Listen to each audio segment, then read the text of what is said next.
Channel. मैं हूं मनीषा। दोस्तों, आज की वीडियो बहुत ही हेल्पफुल होने वाली है। आज हम बात करेंगे बसंत पंचमी का त्योहार हमें वर्ष 2023 में कब मनाना है, 25 जनवरी को या फिर 26 जनवरी को।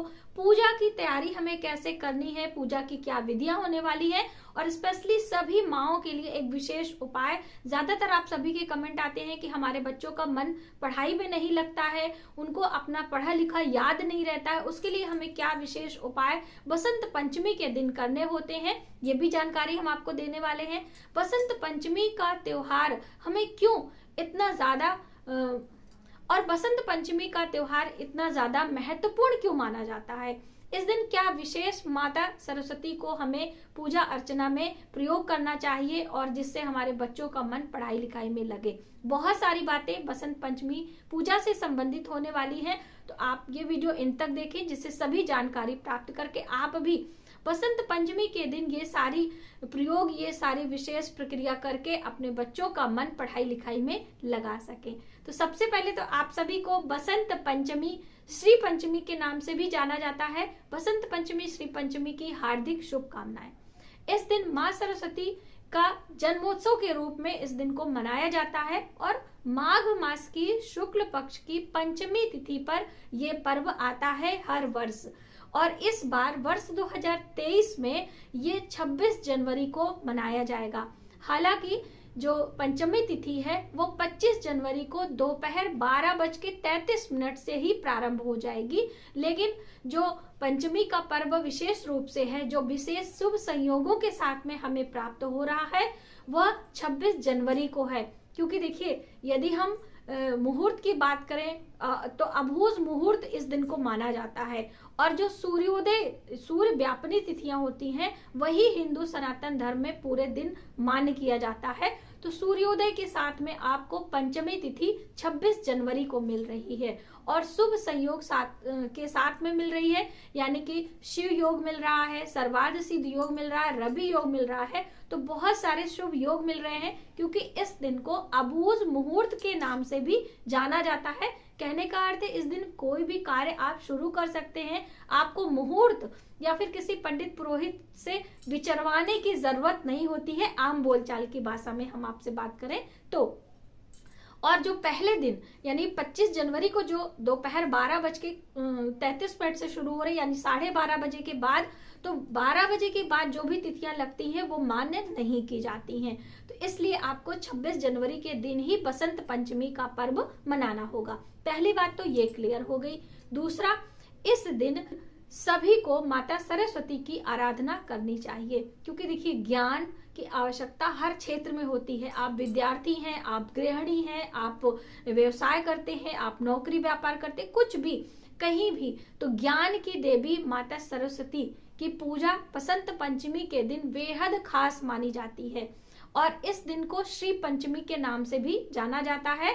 इसलिए धन की देवी माता लक्ष्मी की भी आराधना आप कर सकते हैं और रंग पंचमी के नाम से भी इस दिन को जाना जाता है, क्योंकि इस दिन से मथुरा वृंदावन बरसाने में रंगों के त्योहार यानी कि फूलों की होली खेली जाती है, तो इसलिए रंग पंचमी के नाम से भी जाना जाता है।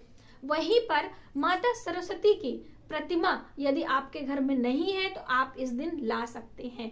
पहली बार भी आप अपने घर में लाके रखें और पूजा मंदिर में भी रख सकते हैं। बहुत सारे लोग प्रश्न पूछते हैं, क्या हम माता सरस्वती की प्रतिमा अपने पूजा मंदिर में रख सकते हैं? तो बिल्कुल आप रख सकते हैं।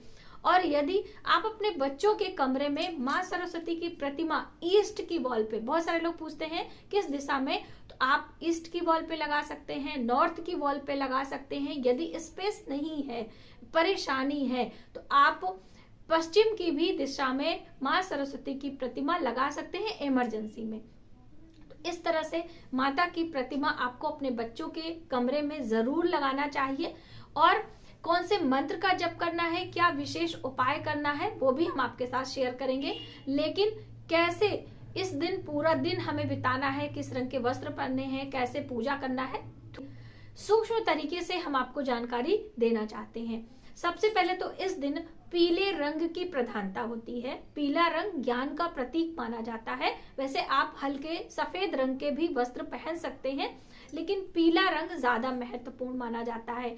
माँ सरस्वती की जो प्रतिमा होती है वह कमल के पुष्प पर विराजमान होती हैं और वीणा बजाते हुए जो उनकी तस्वीर है, इसी ऐसी प्रतिमा की पूजा करनी चाहिए।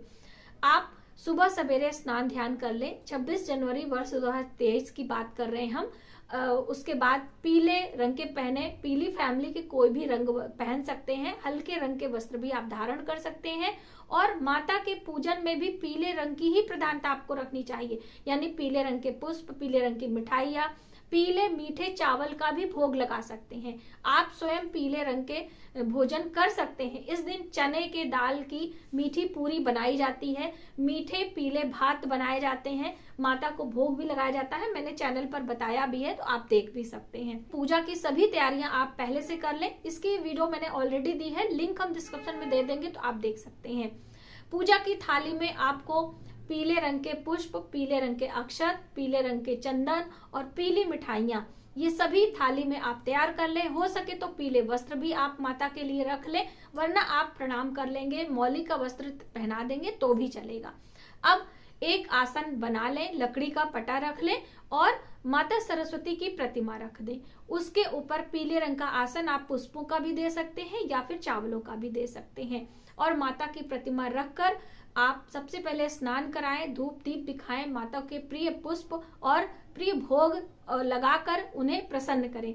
उसके बाद विशेष रूप से जो आपको केसर का तिलक लगाना है। देखिए, हर माओ को ये तैयारी पहले से कर लेनी है।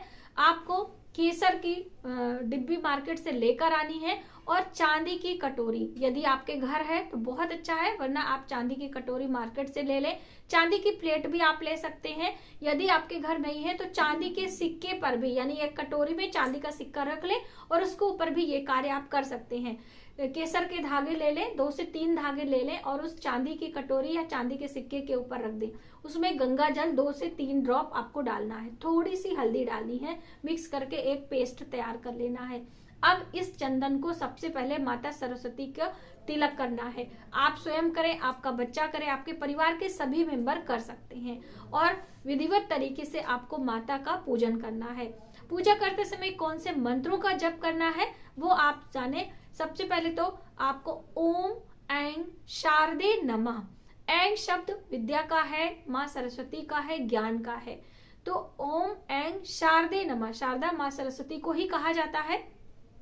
तो ज्ञान बुद्धि की देवी माता सरस्वती को इस मंत्र से आपको स्फटिक की माला, स्पेशली आपको माला लेना। यदि माला नहीं है तो बहुत ज्यादा परेशान ना हो, आप उंगलियों पर भी काउंट करके मंत्रों का जप कर सकते हैं। इस तरह से ओम ऐं शारदे नमः का जप 108 बारी आप करें। उसके बाद माता की आरती करें। माता का सरस्वती चालीसा भी आता है, जो चालीसा संग्रह होती है उसमें दिया रहता है, तो आप सरस्वती चालीसा भी पढ़ सकते हैं। या फिर जो माता की सरस्वती वंदना है, जो आप बचपन से सुनते चले आए, स्कूलों में होता है, या कुंदेन्दु तुषार हार धवला, या शुभ्र वस्त्राविता, या वीणावर दंड मंडित करा, या श्वेत पद्मासना। इस तरह का जो सरस्वती वंदना है, इसे भी आप कर सकते हैं।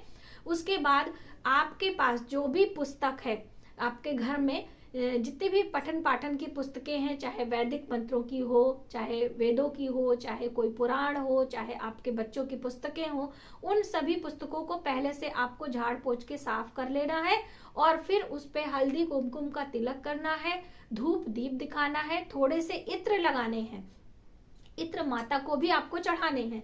इस तरह से धूप दीप दिखाकर सारे पुस्तकों को आप एक प्रकार से चार्ज कर लेते हैं। और यदि आपके घर में कोई संगीत गायन की वाद्य यंत्र हैं, जैसे कि हारमोनियम है, तबला है, कैसियो है, जो है आजकल बच्चे बजाते हैं, या फिर घुंघरू है, आपकी बच्ची कथक वगैरह सीखती है, तो ये सारे वाद्य यंत्र पहले से धो के साफ करके आपको रख लेने हैं टेबल पे और इनको भी हल्दी का तिलक करना है, अक्षत चढ़ाना है और धूप दीप दिखाना है।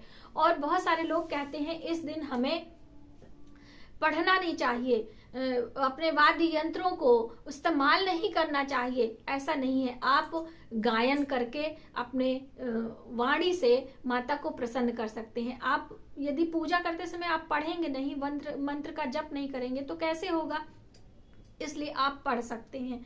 आप अपने वाद्य यंत्रों को बजा सकते हैं और माता को प्रसन्न कर सकते हैं। तो इस तरह से छोटी छोटी बातों का ध्यान रखते हुए आप पूजा करें। अब जिनके बच्चे एडल्ट हैं, जो कर सकते हैं वो तो कर लेंगे, लेकिन माओ को क्या करना है, जो हमारे छोटे बच्चे हैं, जो हमारी गोदी में हैं, उनके लिए कैसे उनका आशीर्वाद हमें प्राप्त हो। सबसे पहले तो आपका जो छोटा बच्चा है गोदी में है, उसे भी आप अच्छे पीले वस्त्र पहना दें, उनको हाथ पैर धुला के अच्छे कर दें। उसके बाद उनके मस्तक पर वो केसर वाला तिलक आपको लगाना है पूजा के बाद। और फिर मंत्रों का जप आप करेंगे, जो ऐं शारदे नमः का जप करना है।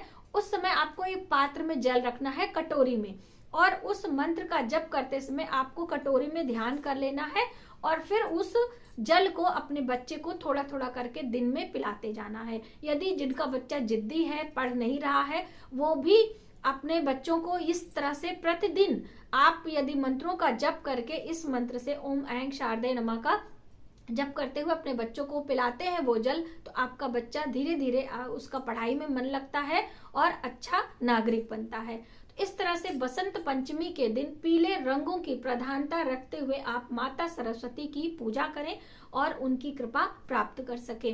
दोस्तों, इस दिन श्री पंचमी के भी नाम से जाना जाता है। तो आप माता लक्ष्मी के सामने एक घी का दीपक लगाएं अपने पूजा मंदिर में। तुलसी माता के पास भी आपको एक घी का दीपक जरूर लगाना चाहिए और पान के पत्ते पर श्री लिखकर उस पे दिया जलाकर माँ के सामने जरूर रखें। ये विशेष उपाय है। प्रैक्टिकली मैं आपको वीडियो जरूर लाने वाली हूँ समय मिलने पर, तो आप उसको जरूर देखिएगा, लेकिन ओरल मैं आपको इस वीडियो में मेंशन कर दे रही हूँ। इस तरह से बसंत पंचमी के दिन आप अपने बच्चों की विद्या बुद्धि प्राप्ति के लिए माता सरस्वती से आशीर्वाद ले सकती हैं और आप स्वयं भी अपने लिए आशीर्वाद लें कि आप अच्छे बुद्धिमत्ता से अपने परिवार का जो है संचालन कर पाए, अपने परिवार, अपने आस पड़ोस, अपने देश समाज के लिए एक अच्छी नागरिक साबित हो सके। तो आज की वीडियो में बस इतना ही। यदि हमारी जानकारी आपको थोड़ी सी भी हेल्पफुल लगे तो प्लीज हमारी वीडियो को लाइक करें, शेयर करें, सब्सक्राइब जरूर करें। आने वाली वीडियो में मैं आपको प्रैक्टिकली पूजा करके बताने वाली हूँ। मिलते हैं एक नई जानकारी के साथ नए वीडियो में। तब तक आप अपना ख्याल रखें। जय माता दी।